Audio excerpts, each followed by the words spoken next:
Hey there, welcome back to Farmcraft. I'm John, and Marge has already come through for us. I was in the middle of prepping to paint, and I found another not so insignificant problem. And I'm going to go ahead and fix that. Before I resume the paint job, all the painting stuff is going to be in a separate video. Let me show you what I found. Look at that. That is a significant crack in a high stress area. That goes all the way through. And it's on both sides. There's no crack on the outside there, so that is probably what's holding it at this point. That ain't no good. Hey guys, Future John here. I just needed to interrupt real quick and let you know that I make a couple whopping mistakes in this video. I mean, I'm talking about real doozies. One of them cost me an additional several days of work, and one of them almost seriously injures me. Like really, these are big mistakes. It's always painful to put my mistakes out there for everybody to see, but hopefully someone can learn from them and not repeat them. I'm sure a bunch of you are going to want to jump in the comments and let me know just what an idiot I am, and to that I say, I 100% agree. Yep, I'm not going to argue with you one bit on that. I hope you learn from my mistakes, and I hope one day, maybe, just maybe, I'll learn from them too. Let's get on with this video.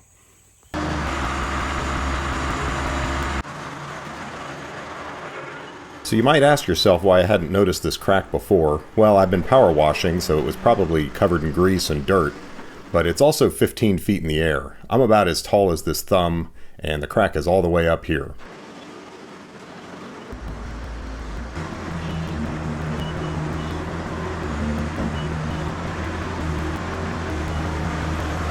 So the bottom of those roof rafters right there is about 14 feet, and even tucked in like this, can barely fit underneath.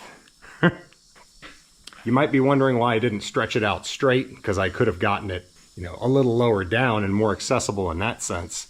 But if I rotate that 180 degrees, this piece would be behind this, and I need to work on this crack right here. Didn't want to do that. I am going to have to be careful here, because if I disconnect that cylinder, this thing is now free to rotate. Now, of course, the boom would be supported by those cylinders, but those could sag. We need to figure out a way to support this thing that's definitely not going to move. And that thing's pretty heavy. I'm not hanging it off the ceiling, that's for sure.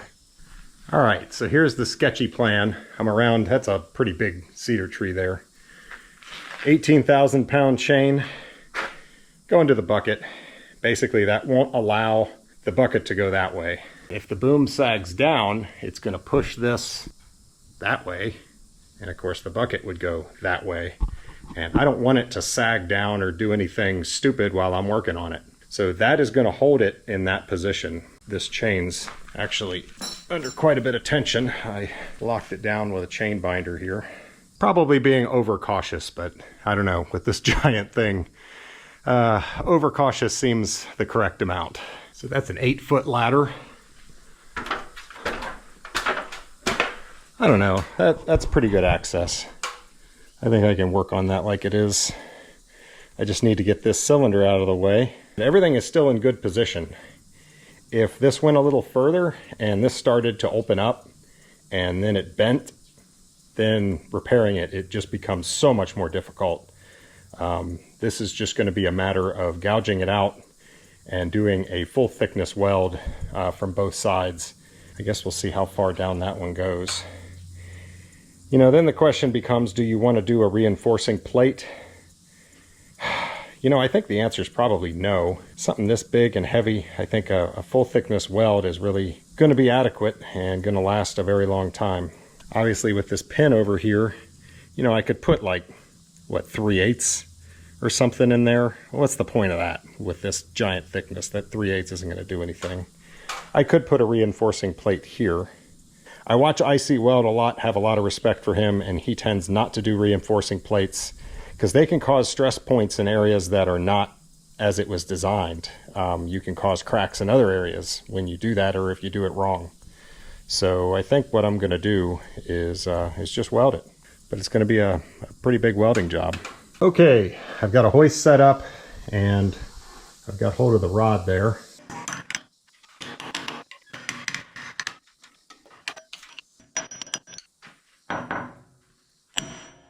Look at that.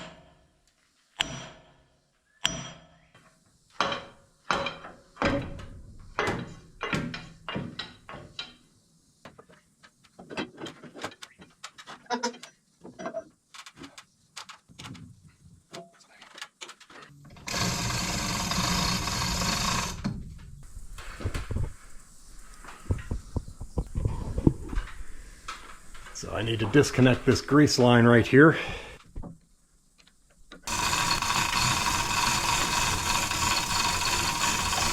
So I put a chain here as a backup. I don't need any surprise falling hydraulic cylinders that would like rip my arm off. That would suck. And just for a little perspective, that rod is 4.5 inches thick. This eye is a little over 7. That's 53 inches. That's a lot of weight, just the rod alone. And then look at that barrel down there. Can you imagine if you had your arm like here and that thing fell? Whatever's in there is coming off. Let's not do that. And in true Marge fashion, crack here goes all the way through, only that far, no big deal, right? And on this side, if I can show you, it comes all the way down to there. I mean, the thing's almost off. And the other side, that doesn't go all the way through, the crack comes to there. Now I'm going to spend some time cleaning that up. There might be a crack right there too. Margie, Margie.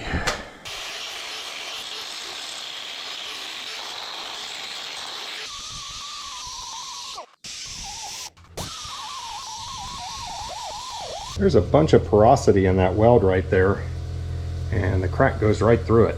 We're down to bare metal everywhere there's a crack, and you know, up here it's really obvious where it is, but the question is, where does it end? Like, I can see it up there, but where does it stop? That's what I need to know. Somewhere in there it stops, and I don't know where. Pretty obvious until it's not. And there's also a crack over here too that I can kind of see. I don't know if it's going to show up on camera, but I'm going to do a crack test on this thing because I really want to know where those cracks end so that I can get all of it. If you don't get all of it, you're very likely to just keep cracking from that spot, and you have to do this again.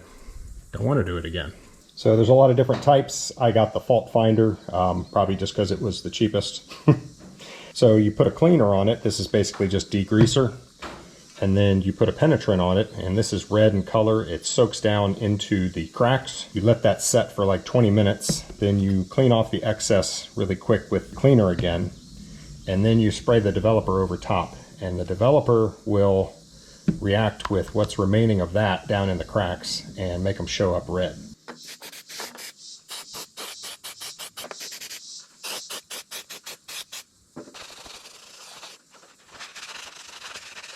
All right, this is the penetrant. This is the red stuff that soaks into the cracks.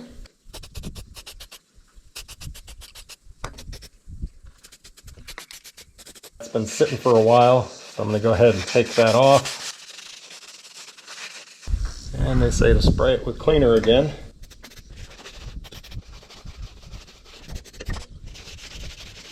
Developer. This should make the cracks pop.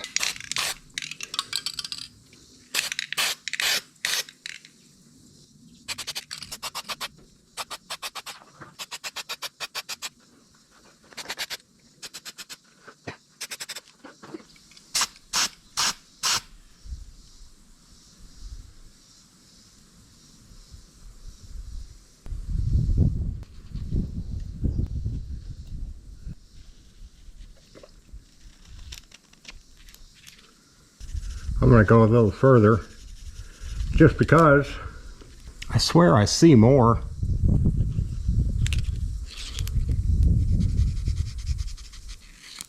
Maybe it's just a scratch, but I'm going to go ahead and treat it like it's a crack. All right, so here, looks like we've got right there,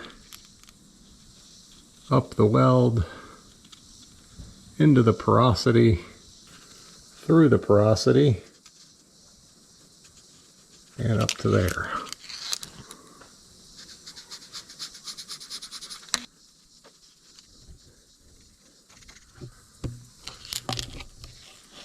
Yeah, I checked the side there, nothing.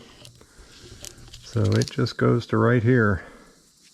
So yeah, this is a bit intimidating. I really wish most of the cracks were on the outside where I had easy access to them. Because working inside this flange, would you call that a flange? What would you call that? Anyway, working inside this enclosed space, there's some room, but it just makes things more challenging. And the trick here is that I need to be able to gouge that entire crack out and follow it the whole way. I need to be able to see it and continue gouging until it's gone. We will see how I do. I'm just going to do one crack at a time. I'm not going to gouge everything out and then weld everything up. I'm going to gouge this one and then I'm going to weld this one. Well, I'll grind it and then weld it. One bite at a time. Let's gouge this thing out and see if I can't be confident that I have all of the crack removed. This is air arc gouging. If you guys haven't seen this, I have a whole video on it. I guess I'll put a link in the description. But basically I'm using an arc, a carbon electrode rather than like a steel welding electrode, and air shoots out of these holes and blasts all the molten metal away that's formed by the arc. So it's a metal eraser.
Hopefully you guys can see that. I'm past the crack up here, but you can obviously see, I mean, I can really easily see the crack down in this area here. So I just have to keep going until that is gone, and then just keep working my way down.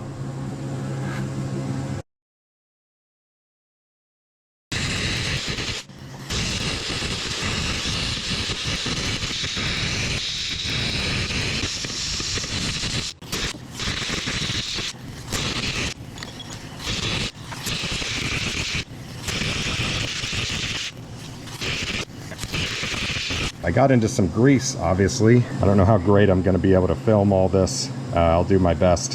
One step at a time. This feels rather overwhelming, actually, because welding that is going to take forever. This plate is 1.5 inches thick. What we have here is this plate, and they're welded together. So this is not a crack. That is the junction between this plate and this plate. And obviously some grease worked its way in between them. That'll all come out when I preheat the heck out of this thing. But I don't need to keep going there because the crack does not extend into this outer plate.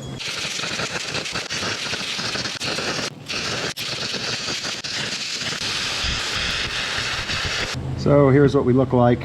I'm all the way down to that outside plate to like this point here. And the end of the crack is right there. So I just need to kind of come down and over a little bit. But it's getting really tight.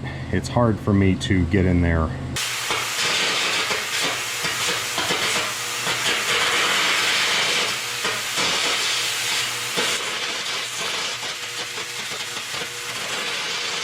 At long last, there is no crack in there. And now I'm gonna kind of shape it a little bit with the gouger to limit how much grinding I have to do. I want it to be a little more uniform so that when I'm doing my root passes with the weld, not narrow, wide, narrow, wide. So I'm just gonna clean that up a little bit and then get out the grinder and do the fun part.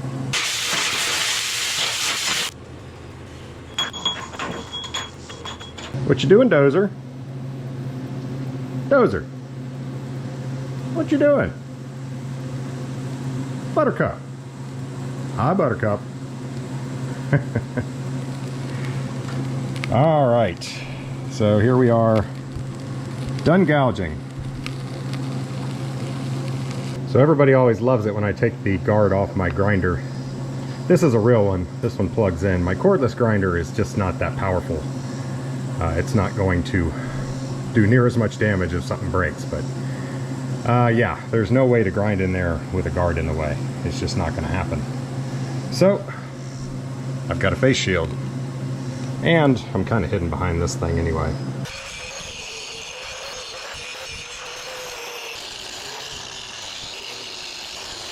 All right, I'm going to go ahead and get this thing good and hot, try to cook all that grease out of there.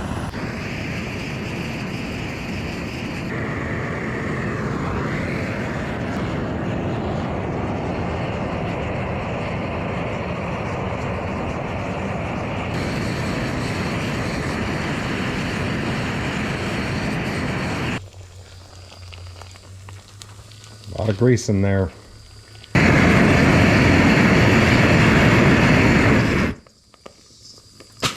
Oh, seriously?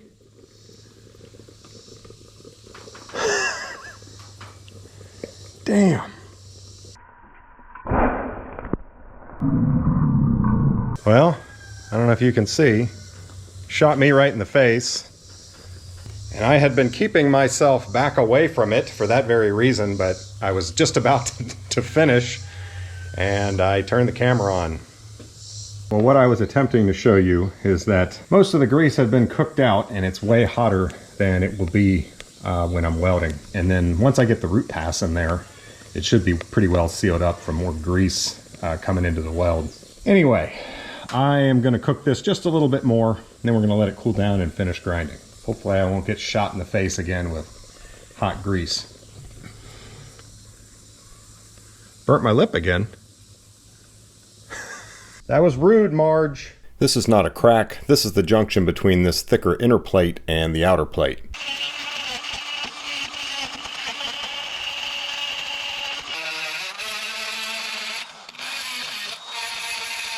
So I was planning to stick weld this, and many of you know I'm not very good at stick welding, and working in a horizontal position I can do that reasonably well, but this is going to be a vertical weld up in an enclosed area. That's kind of hard to manage. It's definitely not an easy area to weld. So I set up some scrap metal and did some practicing, and tried to control my preheat and the amperage settings, and what I found is no matter what I did, but it was quite difficult. The weld kept running out. I was using 5/32 70/18 rod. My welding friend told me I probably needed to use a smaller rod, like an 1/8, because I had to put the amp so high on the 5/32 rod that it couldn't help but run out. If I used a smaller rod, I could turn the amps down and it wouldn't run so much. But as many of you know, stick welding's kind of slow. Use an 1/8" rod to fill up that huge gap. So I did what any self-respecting farmer would do, and I bought a MIG welder that can do it. Now this is something that I've been wanting for a while. I bought my MIG welder many years ago, and it's been great, but it was just too small. Didn't know it at the time that I would want it a real one. So now I have a real one. This will weld up to, I think it says 300 amps, and I've got it set up with, that is a dual shield flux core wire. It's a 0.045 thickness. I think with MIG I'm going to be able to do a reasonable job of it. Now the nice thing with MIG is that it's just so easy to stop and start. It's going to be much faster. If the weld starts running, I can just pulse a little bit. You know, keep the weld good and hot but not so hot that the weld's running out of my gap. So that's what we're gonna do. We're gonna MIG this sucker. And if you're wondering about my settings, I'm just going by the chart. Flux core 0.045. All the way up is 24.3/380 volts in wire feed.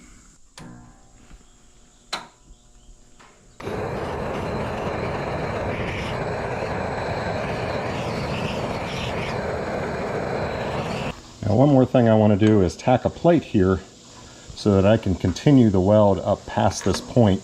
It'll give me a nice square end to my weld, and it also makes a better quality final product, because where you stop all the time is going to have porosity and stuff, whereas I won't be stopping right there at the edge.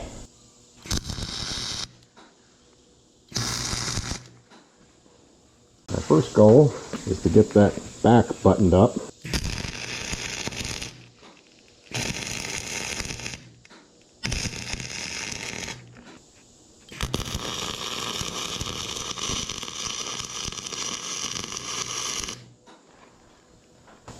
See, it's trying to run. I think I'm gonna have to pulse my way up it.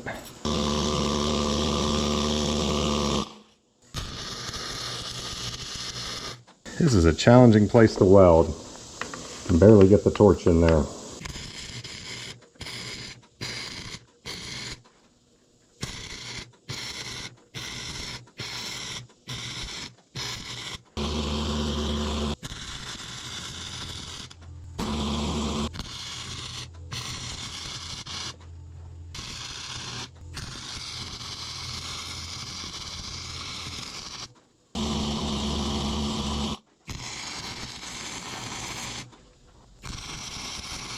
That's penetrating really nicely.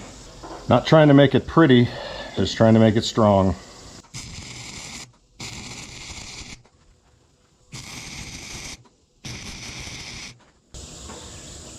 So I'm reading 230.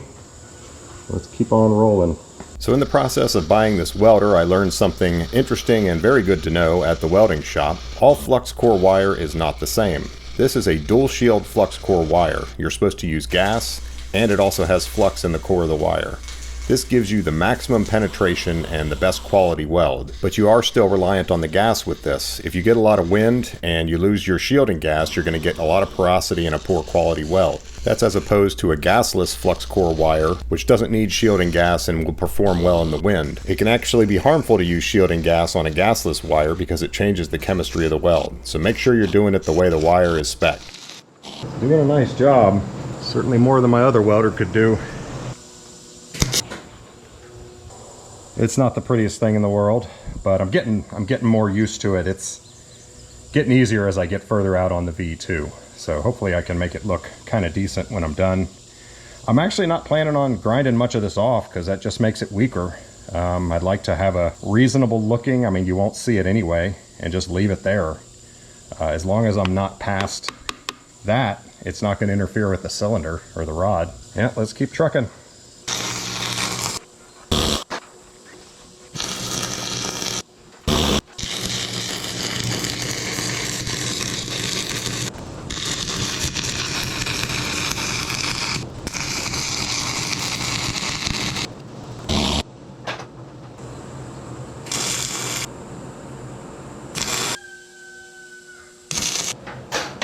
Alright, I have it most of the way filled up, and at this point I'm just going to try to do a nice weave pass all the way up.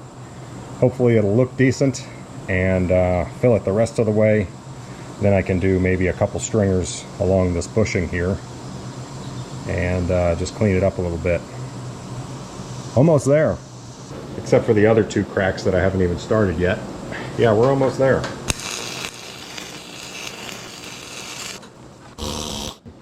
You might ask why I'm not doing stringers. Every time I try a stringer, it runs. When I weave, when I go from one side to the other, by the time I get back to the other side, it's cooled enough that it's not running out. So the weave is working a lot better for me.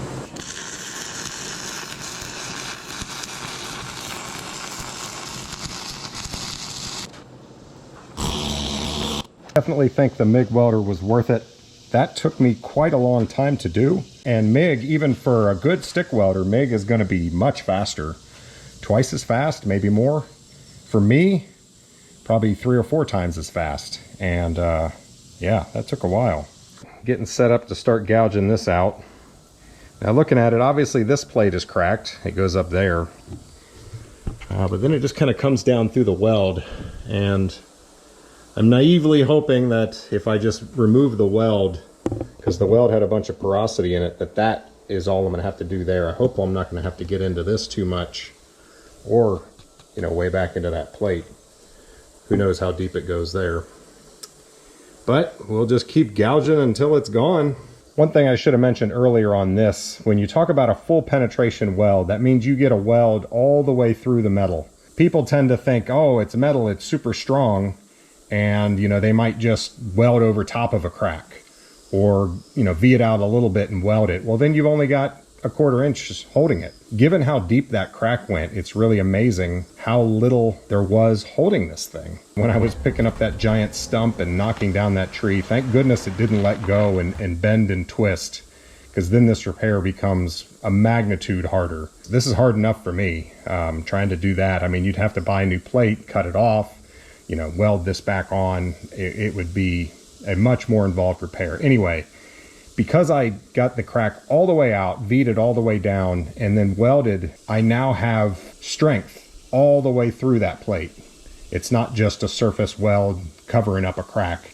The crack is gone and the plate is solid. So that's your goal when you're doing this, and it just takes a long time when you're dealing with these big heavy plates.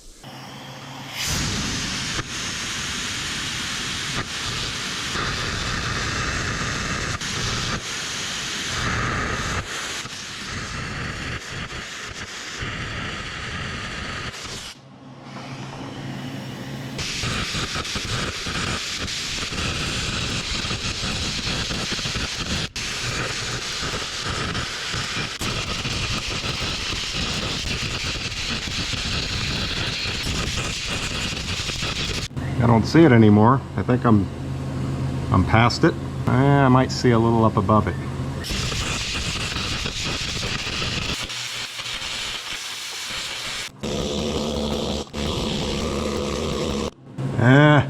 Still see it.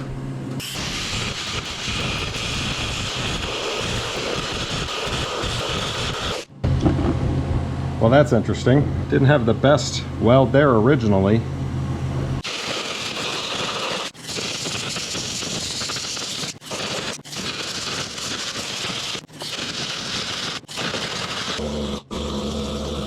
I think I need to go a little higher. I think I see a little more.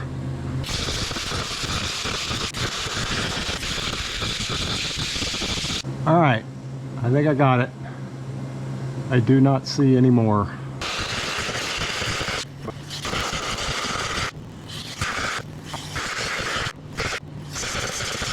Pretty much there, but I just got into some grease down in the bottom there. I guess cook the grease out as much as I can, just like I did last time. Okay, maybe not just like I did last time. So actually there was just grease down in the very bottom, and it only came out because of the air from the gouger. So I don't think I need to worry about cooking off grease with this one, thankfully.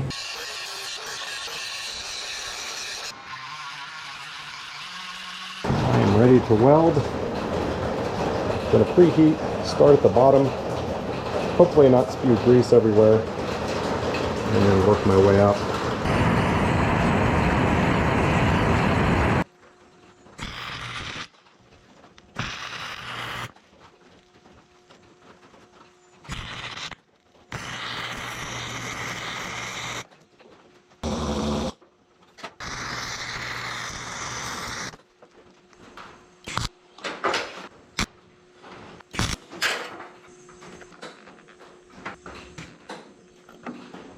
I know that's ugly, but it is hard to get this in there. I mean, I don't have any room to manipulate it. I can get it to it, but I can't point it that way.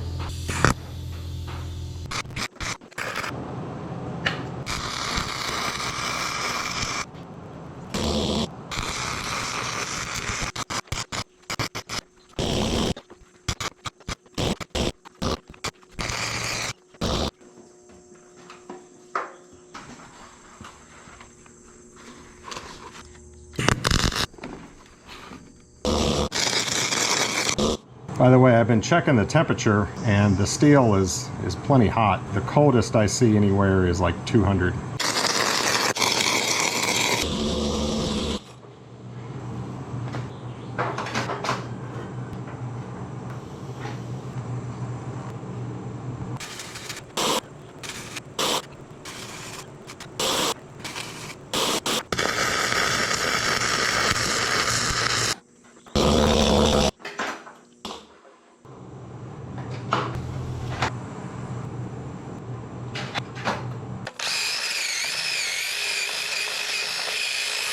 I think that's not going anywhere. That MIG welder welds real nice, gets good penetration. Filled that thing right up.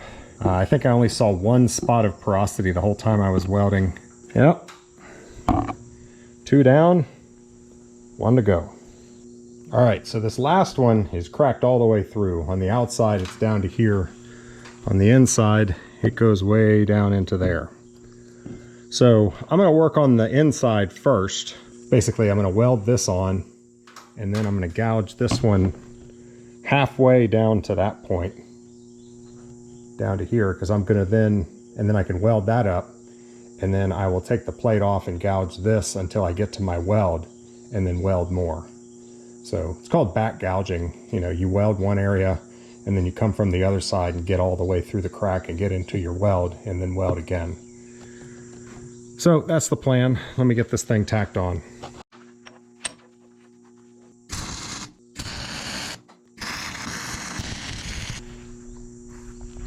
Now I need to reposition everything. And at this point I have made a huge mistake, but I haven't realized it yet. Do you know what I did wrong?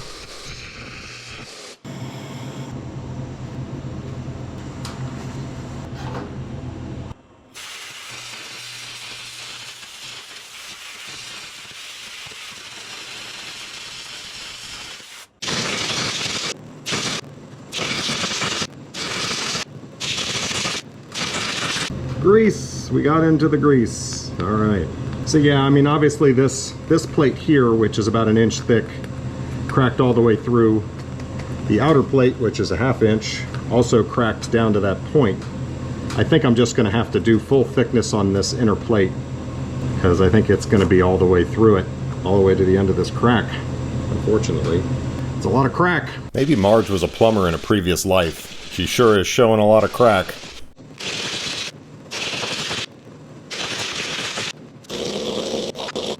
All right, I am full thickness down to there, and it's going to be tricky to go around the underside of that.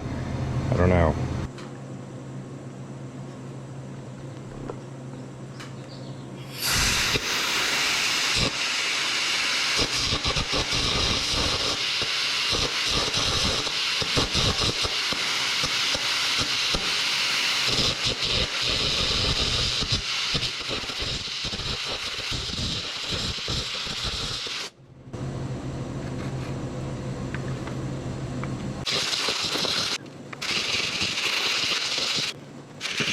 Well, here we are.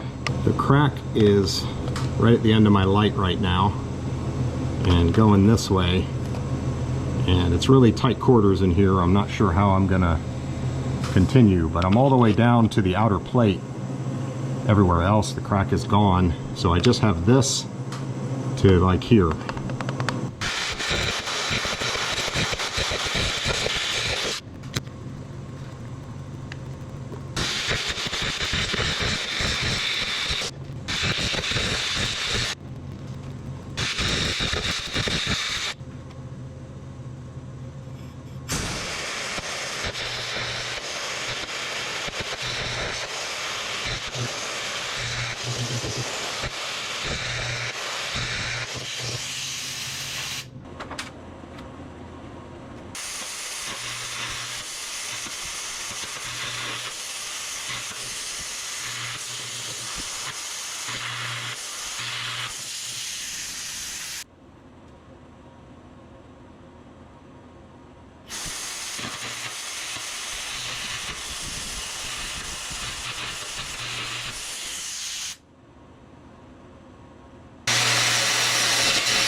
Here we are. Only a little bit of grease, not too bad.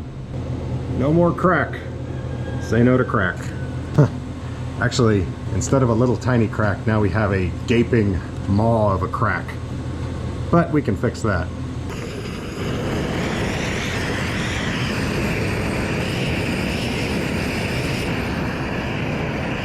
Ready this time. A few moments later. I screwed up big time. I am experiencing a lot of pain right now. It's funny, whenever you screw up, you look back at it and it's so obvious. And you think, how could I be so stupid? This is even worse because I thought of this and then later forgot once I really got going on the repair.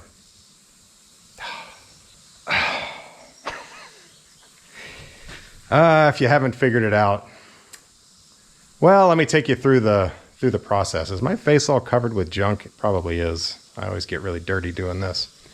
When I started on that crack there, the one on the right, I wasn't sure how deep it was going to be, and my thought was, well, just gouge it out and see how deep it is. If it's really deep, you might need to do some bracing so that it doesn't pull the ear around as you're welding. Well, guess what? It was really deep, and I did no bracing. I think you can actually see how bent that ear is, because with every pass of welding, I was pulling it this way, over and over and over again.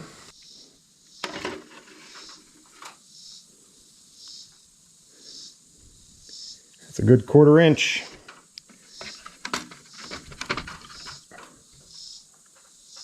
Not only will that probably not fit in between anymore, but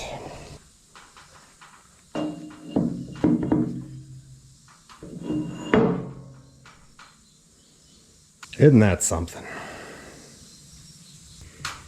Yeah, what I had planned to do, and from now on we'll probably just do regardless of whether it's necessary or not, is weld a piece in between at the distance that they are so that those things cannot squeeze together and cannot pull apart. That simple. That's all I had to do. So now I have one side that's gouged out. It's still straight, but obviously it's not strong. I need to weld this up. And then I have the other side, which is strong, but crooked. I'm going to take a break. Later. The side that's already gouged, I'm going to brace it where it is, because this side will be strong enough to hold it, and I'm going to weld that one up and make sure it stays straight. Got this big piece of 1/2 inch plate, fits right in there.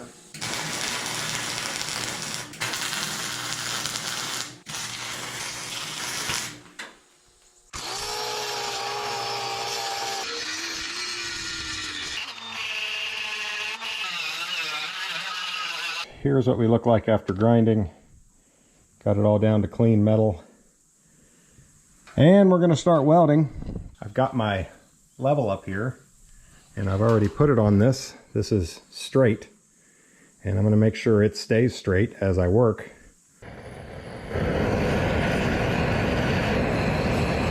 All right, I'm right around 200 degrees. I'm going to go ahead and do the root weld. I want to get that sealed up so I don't have any grease dripping out into my weld.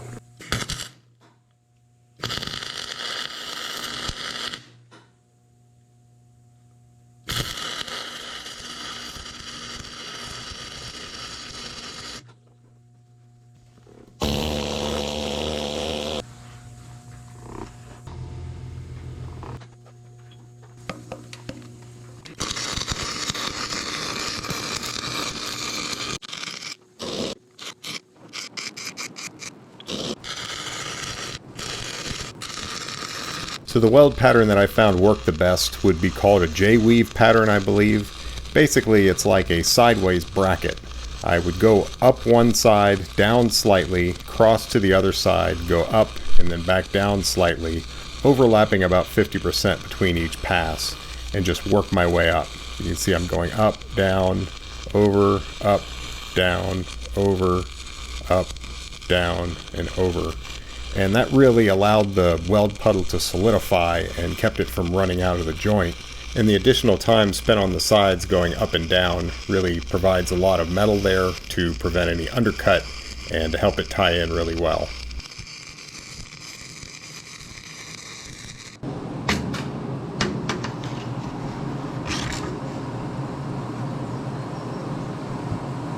Yeah, that's how that thing looked before I started. All right, we're just gonna keep running our way up this thing, checking it every pass, make sure nothing's moving.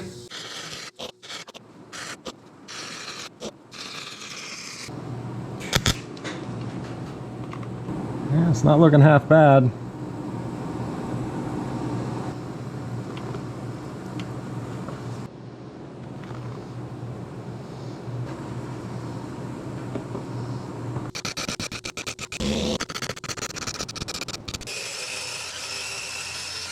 All right, I think that side is done. So I'm finally ready to back gouge this now, get down through the crack and into my weld.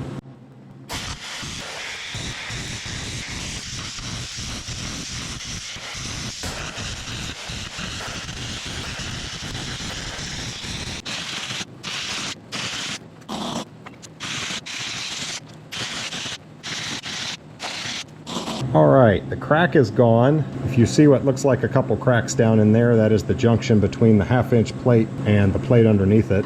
And I'm into my weld. We're good to go here. I'm gonna grind this, and then we're gonna weld it up.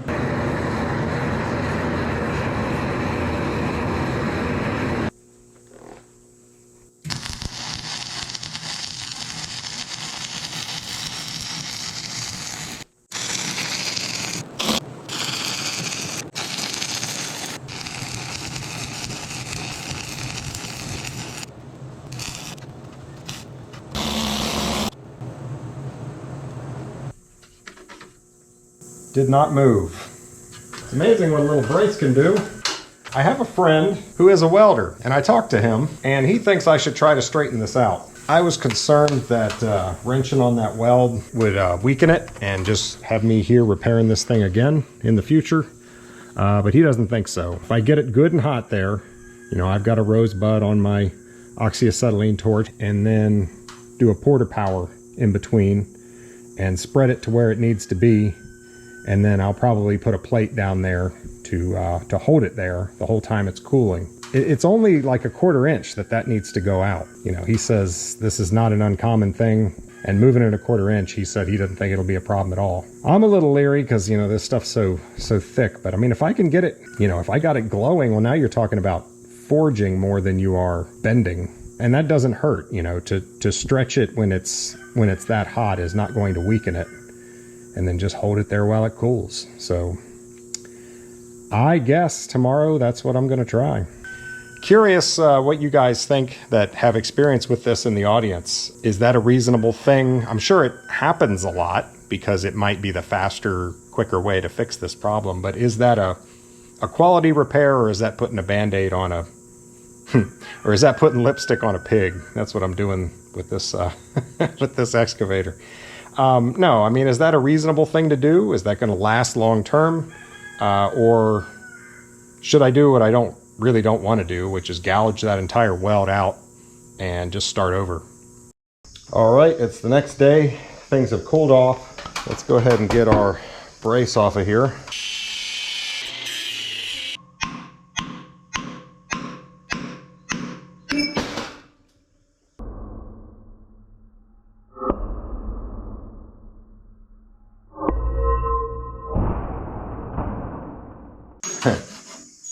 You know, it actually did move a little bit. So the schools of thought are, if you heat this up and then bend it, you are going to change the temper of the metal here. I don't think that's really a valid argument because I've welded this.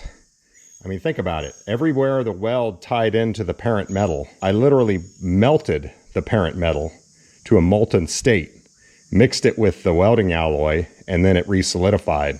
So any temper that was in that is long gone. Thinking more on it, welders after doing a weld will often heat the weld to relieve stress and make the weld more resilient, more resistant to cracking. So I think heating this up really hot, I don't think that is going to hurt anything. I don't have to move it that much. It's fun being DIY because you just don't really know the answers and you'll get a lot of different opinions. I'd like to hear folks' comments. If I was doing this for somebody else, it would cause me more worry. But if this thing breaks in the future, the only one that's hurt by it is me. So we're going to do it. I think it'll be fine.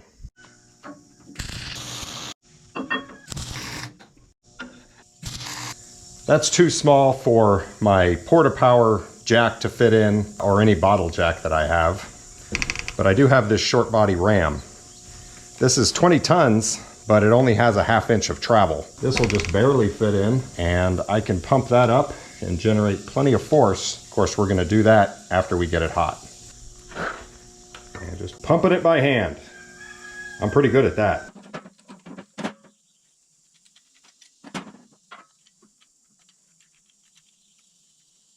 All right, we are ready to go here. I've got my level here so that I can bring this thing back to straight. And I've got a welding blanket covering up that hydraulic line, which is likely going to get hot. And then once I get all this heated up and back in position where I want, I will move that welding blanket to the steel and let it cool off slowly. Hope this works.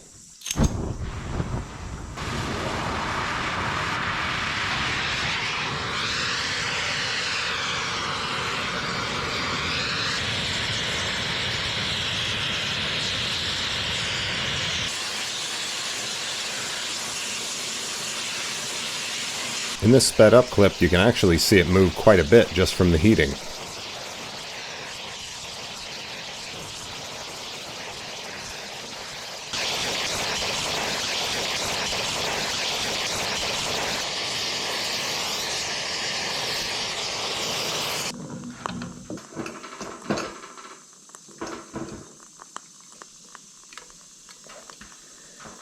So I actually ran out of travel on the ram and it's still not straight, so I tried putting a spacer in, but it ends up taking me too much time to get a spacer that will fit and get it situated, so I have to reheat and go again. That other camera shut down because it got too hot, so this is the only view I've got. Quit looking at my ass. So this time I get it straight, and then I cut a spacer of steel to tap in there that I can hold it in position. I don't want to leave the ram because it'll get too hot and damage it. Then I cover it with the welding blanket and let it cool off slowly. That looks really straight now. Pretty good too. I just wonder how much spring back am I going to have once I take that spacer out of there. All right, moment of truth. How much spring back are we going to have? Quite a lot. So this thing was 4 1/8. Yeah, it's 4 3/8. So we moved it a 1/4 inch.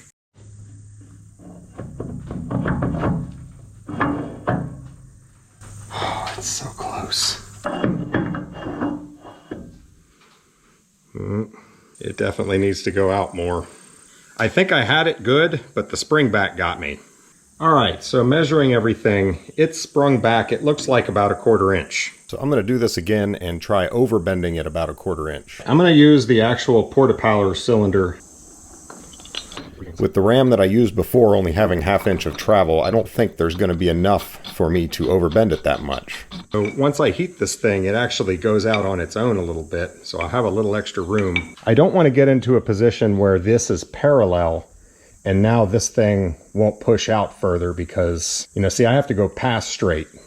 So I need more on this side so that it can continue to push.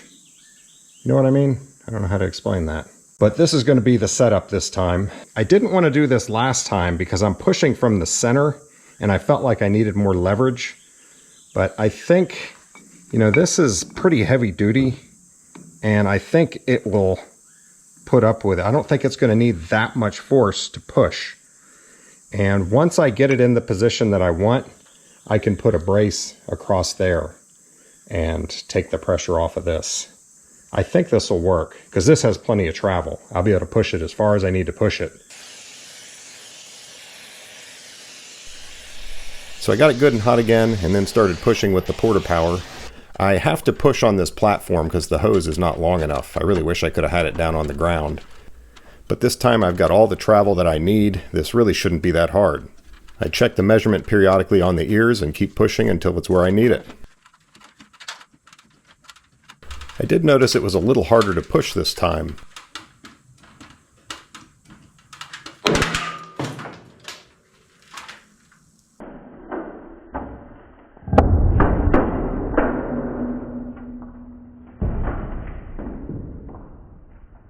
Man.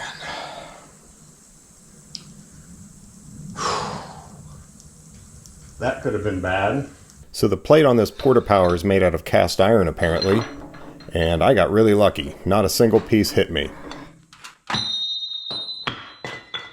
Alright, I'm feeling kind of stupid. Guess I should have seen that coming. It's funny how things happen. After the fact it's kind of obvious, but when you're doing it, I don't know. I didn't consider that it would be made out of cast iron and would send shrapnel flying. Why would you make that out of cast iron on a porta power? And this should be cast steel. Steel will bend and, you know, it can crack, but it's not going to explode like that. That was really stupid. I got lucky right there. Don't do that. How lucky did I get? I don't really know, but there were 5 very fast-moving bits of metal that were flying right near my head, and nothing hit me. I don't know how fast those things were moving. I think at the very least I would have had some cuts that required stitches, but it could have been worse. So obviously back to the ram.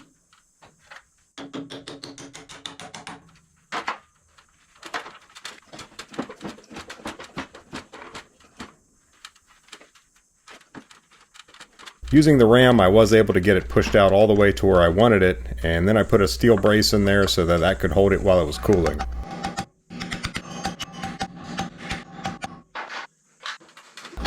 Two braces, actually.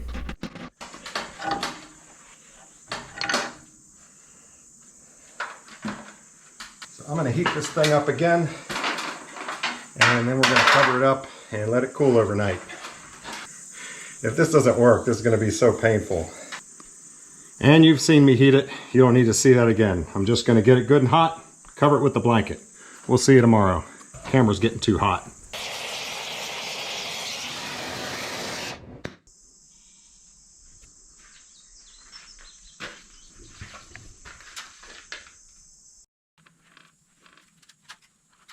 It'll be time for a new welding blanket. As I was going to sleep last night, I'm sitting here picturing this thing today when I take these braces out and it doesn't move at all. Wouldn't that be great? Because now I've got it overbent and I'm expecting it to spring back. If it doesn't move, now the pin's going to be wrong the other way. That would kind of fit, wouldn't it? Rather than pounding these things out and having them fly across the shop at Mach 2, I am going to take the pressure off of them and hopefully they will fall out.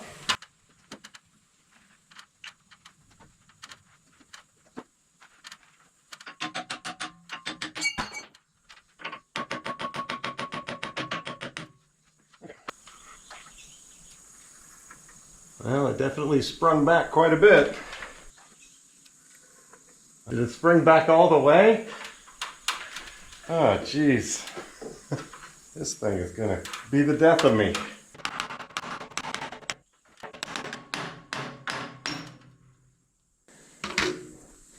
Wow. It is straight. Yeah, that's way better. Now will the pin fit? I am fully prepared for another cosmic failure.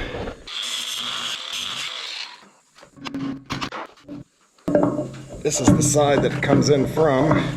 Oh, it's not very close. Good grief. How can it be that far off? If that thing is straight. What in the world?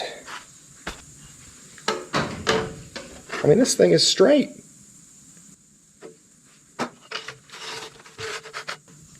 So is that one. What the hell? One of these days I'm going to need a line borer. Up and down is not bad, but this way the pin, it's like way off.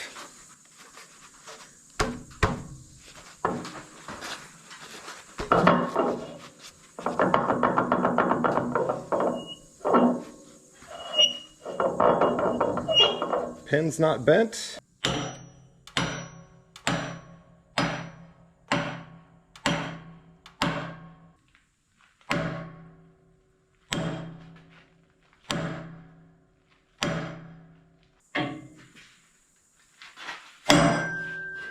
So I don't really understand how this can happen. I mean, that thing is straight now. It's good. And even up here, it's straight all the way to that hole. It starts to come out a tiny bit there, but I'm pretty sure it was like that before I even started this job. Also very straight all the way to the hole. It has a little hollow right there, but it had that before I started. But look at this. I mean, this pin,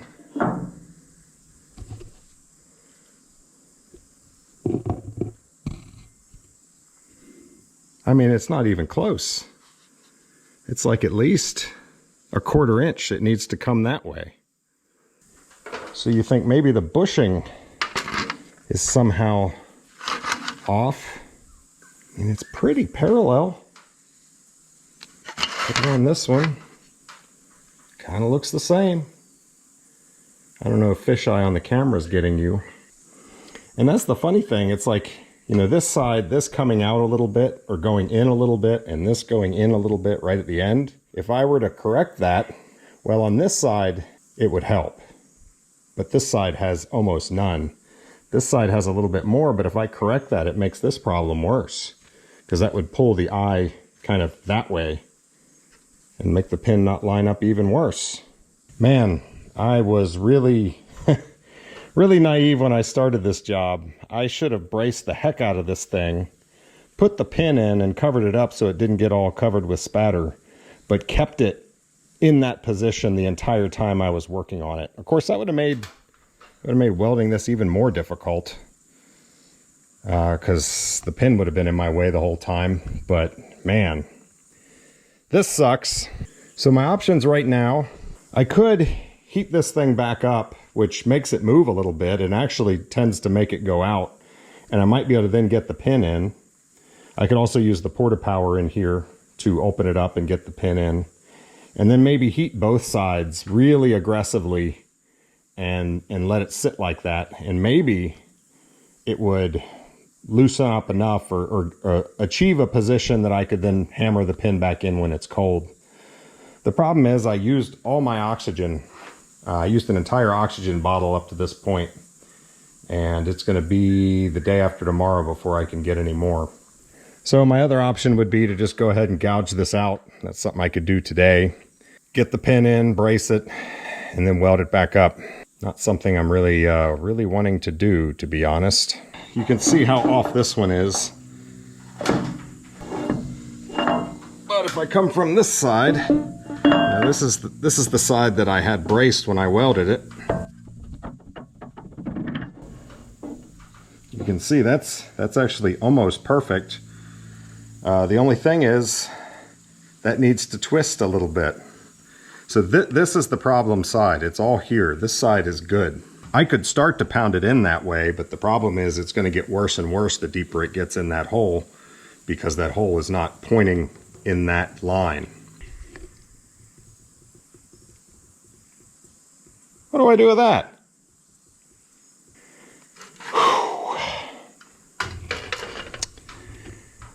Painful. Damn it, Marge! I've come to a decision. So this side is correct. It hasn't moved. So everything needs to happen here. It needs to twist that way, like kind of down. So all of this up here is pulling it, and I need to release that so that it will twist. So if I gouge out just like down to here, just like from here to there, that won't be that hard, maybe a little further. That should allow that thing to twist.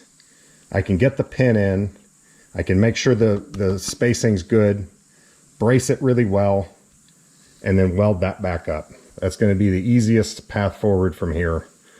Good grief. Next time you're welding on some ears that take a pin, brace the hell out of it and keep the pin in while you're fixing it so that the things don't do this. Man.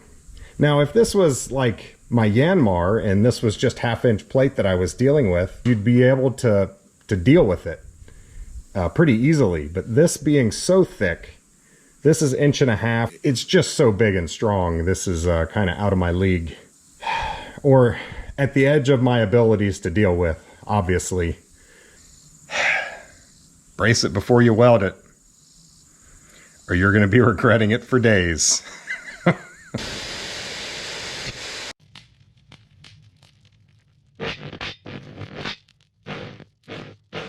Yeah, I wish it was that easy. That was AI. Need ear protection for this. I use my earbuds for ear protection oftentimes. I'm not even listening to anything.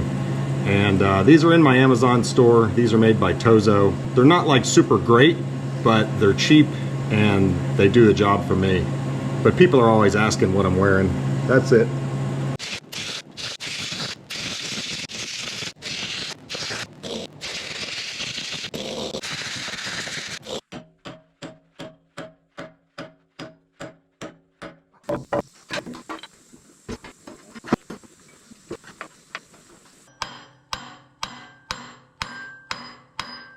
I just spread it 1/2 inch and the pin didn't move at all. You know what I need? I need Curtis on speed dial. I'd love to ask him what he would do with this. So I spread it a little further. I'm just trying to get that pin to line up. God, what? There's no steel left. And it's still fighting that hard. Man, oh man, what have I gotten myself into? So I'm going to gouge some more. I can keep gouging until the thing will finally cooperate with me. You've heard the saying, it can't fight if it's liquid. Well, how about, it can't fight if it's gone?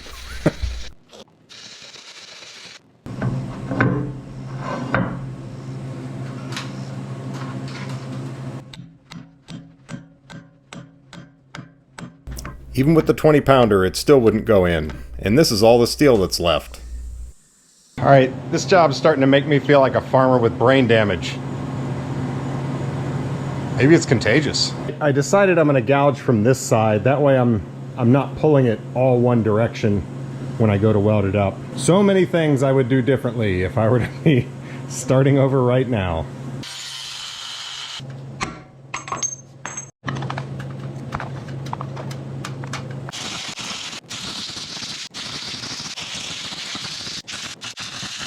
Yep, I came, I saw, I made it way worse.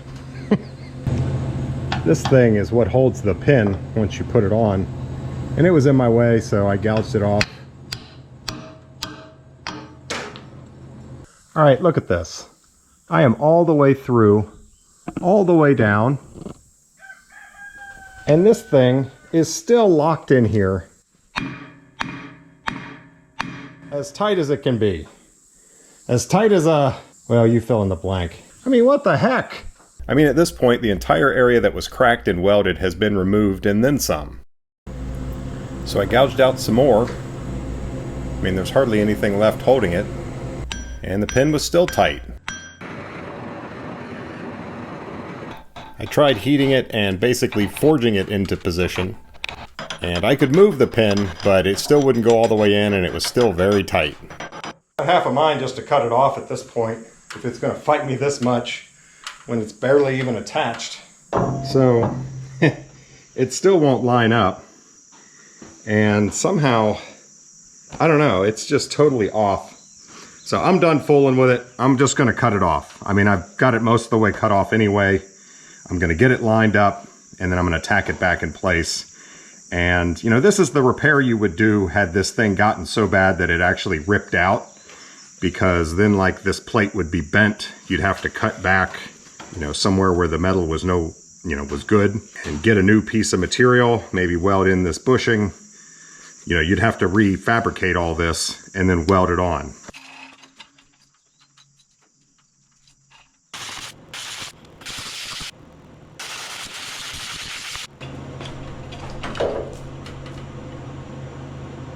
At least I made my weld prep easier.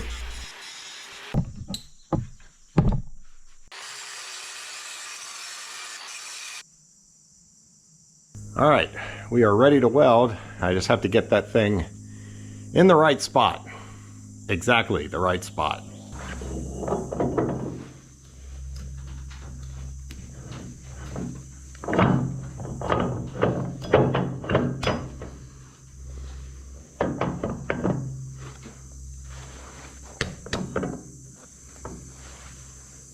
All right, I cut a block of wood that is the exact same width as my cylinder.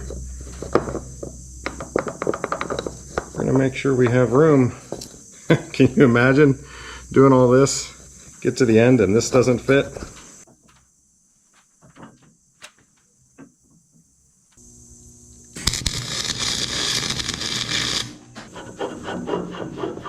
I wasn't happy with that, so I put a little lifting eye on it and chained it up so that I could cut it off and not worry about dropping it.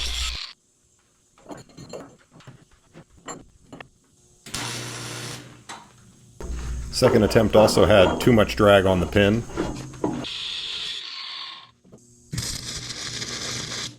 Ooh.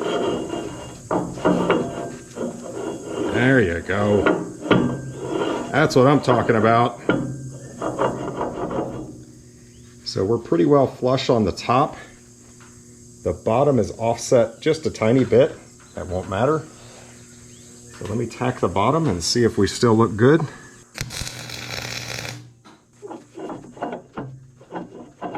All right.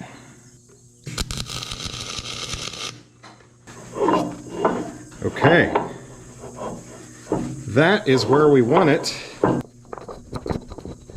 Yeah. Now I need to brace this thing.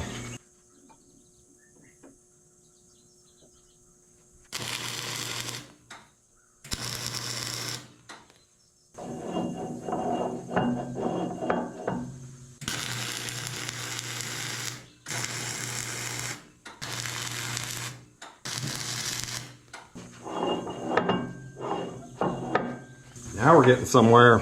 Now I don't want it to be able to twist, so I am going to brace the top and bottom. And then I think we're good. I don't see how it can move. I'll do some more tacks in there when I first start welding. Get a good root pass. How's that going to move? Maybe we can actually get it right this time.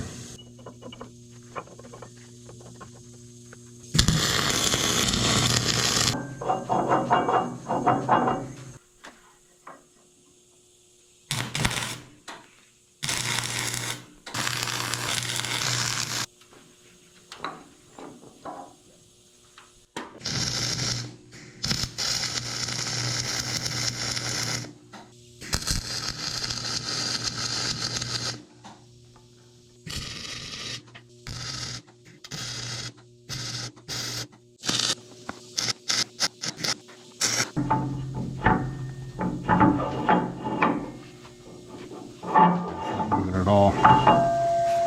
I don't want to leave the pin in because it'll get all covered with spatter and get stuck in there.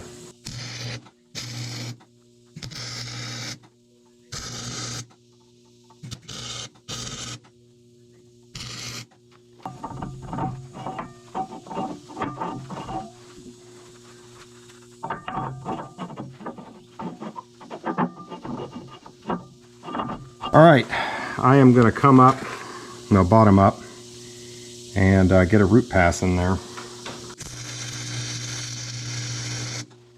I forgot something. What did I forget?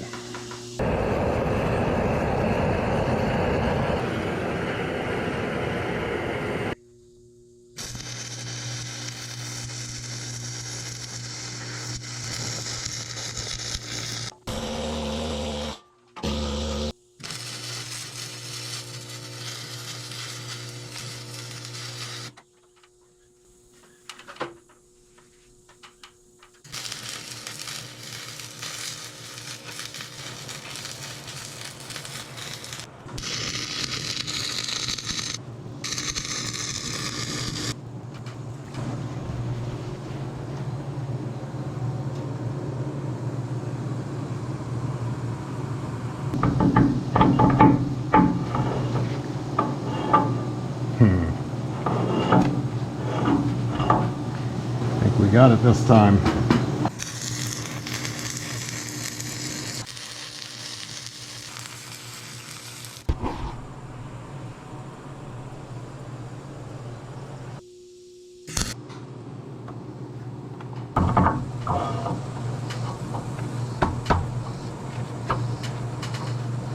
Yeah, it moved a little bit. I think it pulled in. So I'm going to go ahead and finish welding the other side to try to pull it back.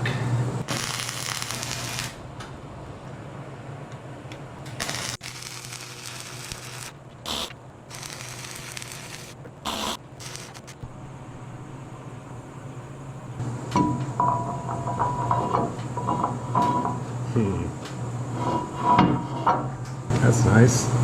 You know, it might pull a little bit at this point, but there's so much weld on it now. I really don't think it's going to do much. I think I am going to do one more pass on that outside later.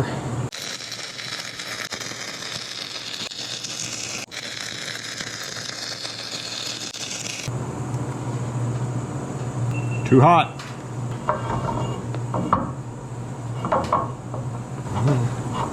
I mean, it's super close, but it is trying to pull it. That almost looks half decent, except for up there. Ugly. I think one more pass might do that one.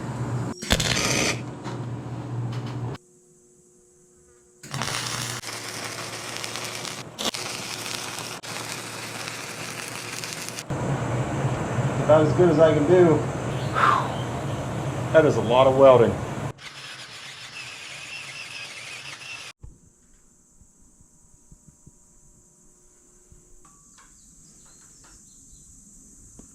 So just checking the pin, and it did pull. You can see it's hitting on this side a little bit. So that ear pulled around, in spite of the fact that I've got plates that are in between. I mean, these were tight when I welded them in, and they're still there. How did that move? But it's okay. I mean, this is close enough. I can work with that. I can shave a little bit off of the, the inside of the bushing, whatever I've got to do. That's where a line borer is really needed. But line borers, the cheapest I could find is the, I think they call it S-Power. It's like 10 grand. That's an awful lot. I think I could shave a little bit off the bushing. The other thing I think I'm going to do, I'm going to leave it like this, let it cool slowly, and then I think I'm going to stress relieve all the welds here once I get my oxygen refilled. Fire up the torch, get everything good and hot, and stress relieve all these welds, including this side. And then we'll see how the pen looks after that. I'll keep my braces in there. And really, this is why I think a professional welder would count on line boring this. Basically, you set your line borer up right now. You do a shave pass so that you have clean material. You weld it up, and then you cut it again, and it would be perfectly parallel. The pin would go right in. Piece of cake, probably wouldn't even take that long. Take a few hours, and you'd be good to go without all this headache. Anybody want to send me a line borer? All right, we are starting out with just a regular propane weed torch.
Yeah, it's off. I don't know how it managed to do that with all those braces there. The braces don't seem to have moved at all.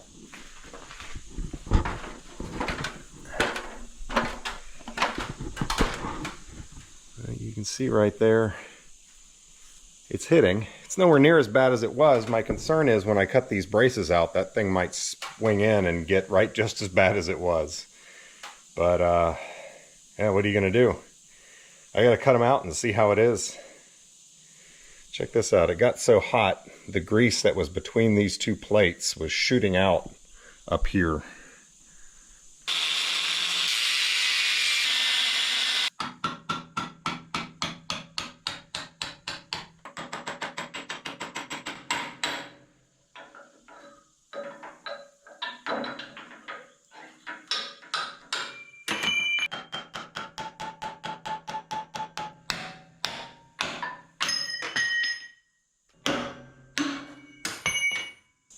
Well, if anything, it got better. I don't know, I'm not gonna complain. It's almost going in.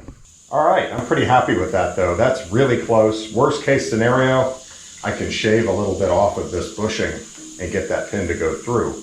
But I'm gonna actually try to flame straighten this. So flame straightening, or I guess you could call it flame bending, is just using heat to manipulate metal in a very clever way. So this piece of scrap is pretty straight.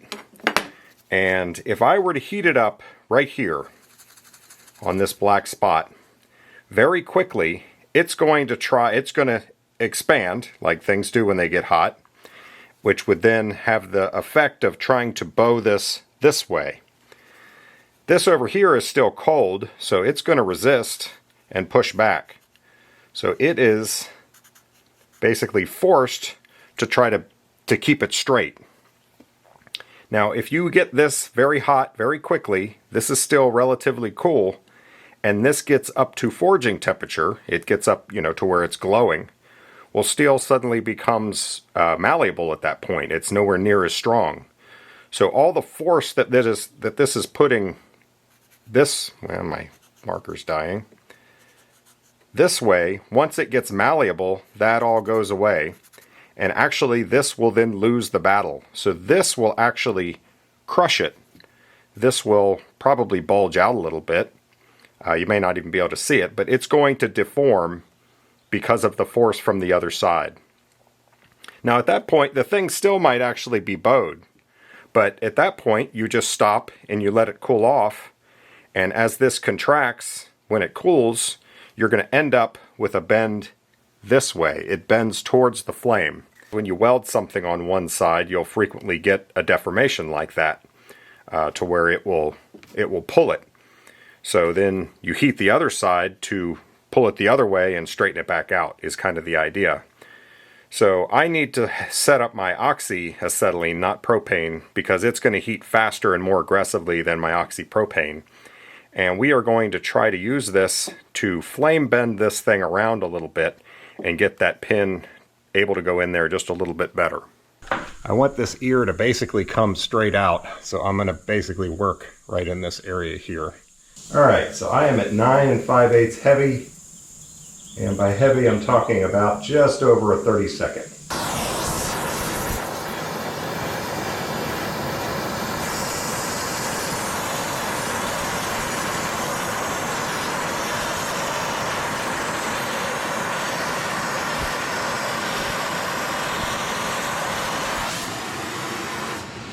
Alright, I suspect that wasn't enough, but I'm going to go ahead and let that cool off and we'll see how it looks. Let's see what we measure.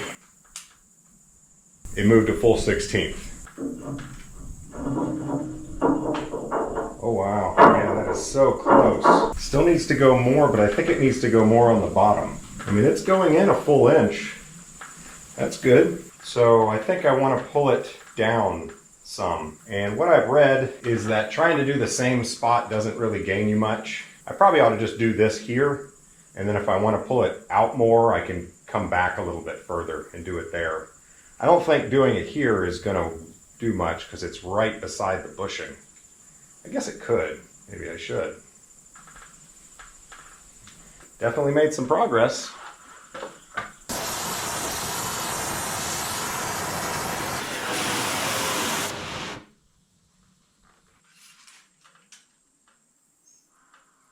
And it's not measuring any different. So when I put the pin in from this side, hopefully you'll be able to see, it's still pointing too far that way. So the ear needs to come around more. And with what I'm doing, when I heat this side, this ear is going to bend in, like we looked at earlier. And this is going to push back, this side's going to push back against it and then deform it once it gets up to temperature. Well, if I put a brace here, then it won't be able to bend in. So that'll make it more effective. So I think what I'm going to do is go ahead and put a brace back in like that.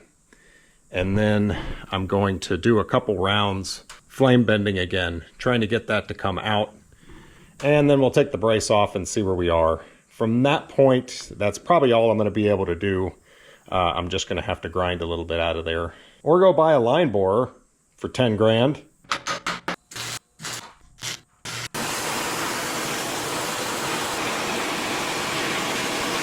So I should have filmed it, but I didn't think to. I just took the plate out before it's cooled off, because I don't want the plate to fight it as it's cooling and trying to pull around. What do we got here? Oh yeah, it moved another 1/16, so it's reading 9 3/4 now.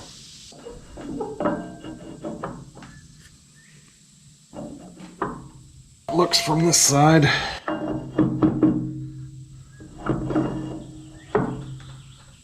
Yeah, it's definitely better. I'm quite certain that I'm not going to get any closer than this. I think I'm going to have to do some grinding at this point to get this pin to go through. The little boss that went through here and pinned on, it was like on that weld before, and I don't want it there. I think what I'm going to do is I'm going to put it out here. There's a place for it. That means the pin's going to be going through from the other side, which is fine. Because the nice thing is I get at least a little more than 1 inch, which is 25 millimeters, into the bushing before I'm hitting. So I'm going to have good solid contact all the way around, at least there. So now I just need to find where I need to grind to get this thing to go the rest of the way in. So I don't want to grind this any more than I have to. And so what I'm doing, taking a marker, marking where it is, and then I try to put the pin in. And I don't know if you can see, there's a little spot right there where it hit. So I'll grind that off and then try again, slow and steady, so that I don't make any slop in the pin. I want the pin to be tight when it's done.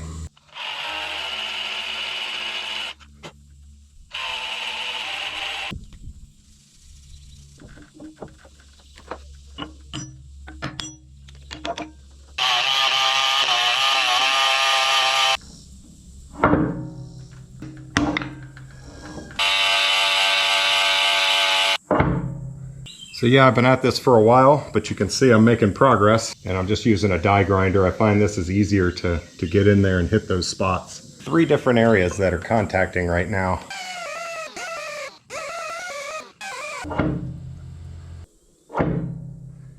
So you can see I hit some on the bottom.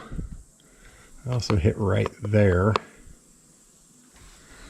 And up there.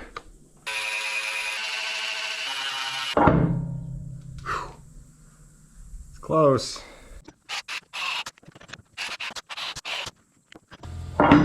Hey! Doesn't even have any slop to it. There we go. I must say I'm surprised. I didn't really take out that much metal. It was time consuming because I was being careful and just doing the minimal amount.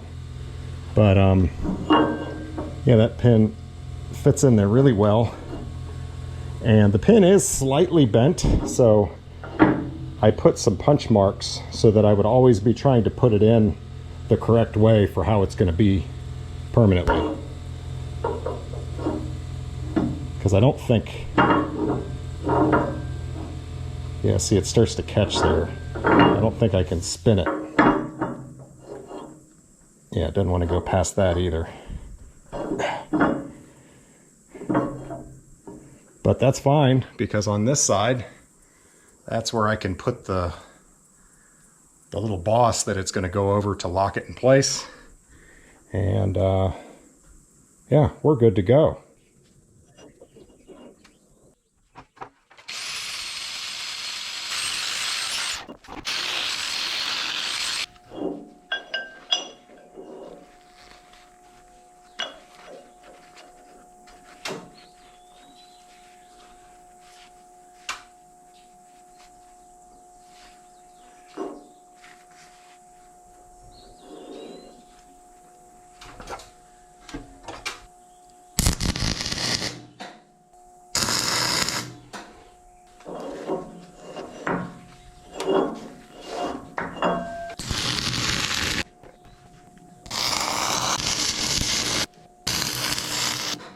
All right, the pin fits, and that means this repair is finally done.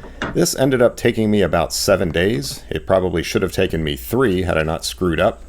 Obviously, a professional welder would have done it much faster than that. For me, buying the welder was definitely a good call. Trying to stick weld all of that would have just been a nightmare, and I'll get a lot of use out of that welder in the future.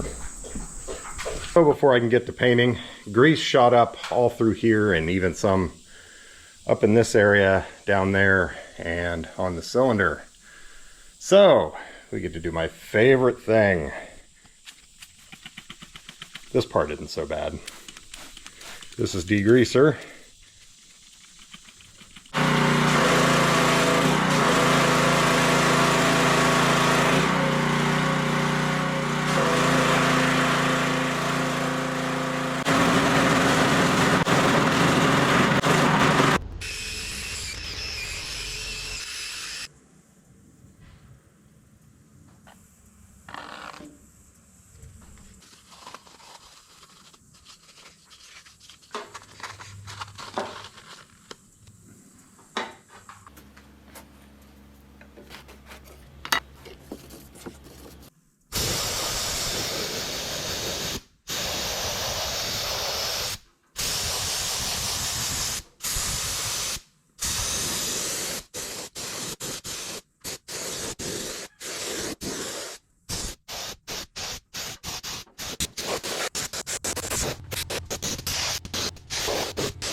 What do you think? Is that going to snap right off?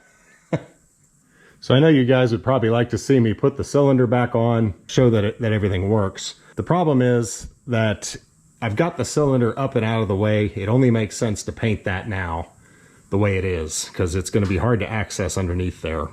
There's a lot of rust on that cylinder that I'm going to take care of. So I'm not going to do all that work just to show it operating and then come back here and take it all apart again and have to brace the boom again. Sorry, I'm just going to continue on. You will certainly see that, but for now I'm going to go on with painting, and I'm not showing you the colors yet because that's how I roll. This video has gotten long enough. That was one heck of a repair, and I made a couple whopping mistakes. Good grief. I hate it whenever you make mistakes. You look back at yourself and think, what an idiot. But we all keep doing it, don't we? At least I do. Anyway, hopefully you can learn from my mistakes. Editing this was really painful because watching myself weld that thing without having braced it, the whole time I'm just like, you're a moron. And I'm sure a lot of you watching saw that, and I apologize. I mean, of course I know you need to brace when you weld. That's not like, it's not like something I didn't know. I just didn't do it. I didn't think to when I needed to. Good grief, what a mistake. Anyway, thanks for watching. We'll see you on the next one.